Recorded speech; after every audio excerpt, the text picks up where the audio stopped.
all together. Did you have experiences in fashion before sort of going into your career? Not at all.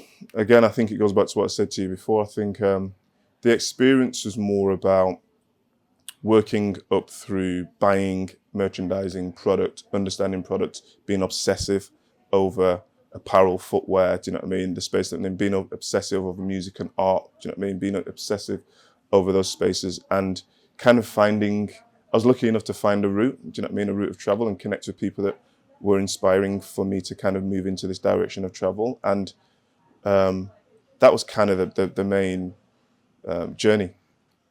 You came up through the product manager route. Yeah. How is that different from the more sort of visible routes of kind of going to CSM and then starting brand or whatever, or even sort of the streetwear brands where you kind of start out as a brand founder?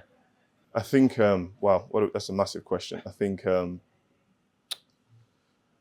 all routes are right. I think it's about application and it's about understanding. And I think my route was more of merchant product person that was a geek on product. Do you know what I mean? So you have the same sensibilities with regards to how to treat a boot as a designer would, as a quintessential, say, designer from CSM.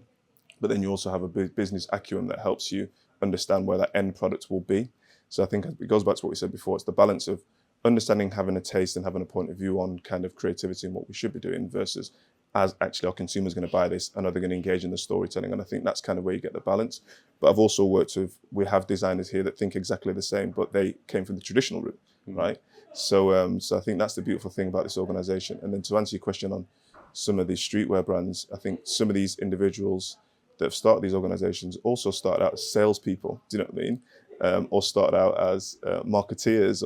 So I think it goes back to this whole thing of there isn't any perfect route. I think it's application, how you kind of want to learn and surround yourself with people that can do things better than you and learn from them. Having that balance of sort of being able to do everything and realize your sort of weaknesses when you need to. Yeah, absolutely. I think there's a humbleness to it, right? We all don't have all answers. So I think those that succeed are those that are vulnerable and are willing to listen to others and willing to, do you know what I mean, take points of view from spaces of the unknown. And I think for me, that's where I've got growth as an individual.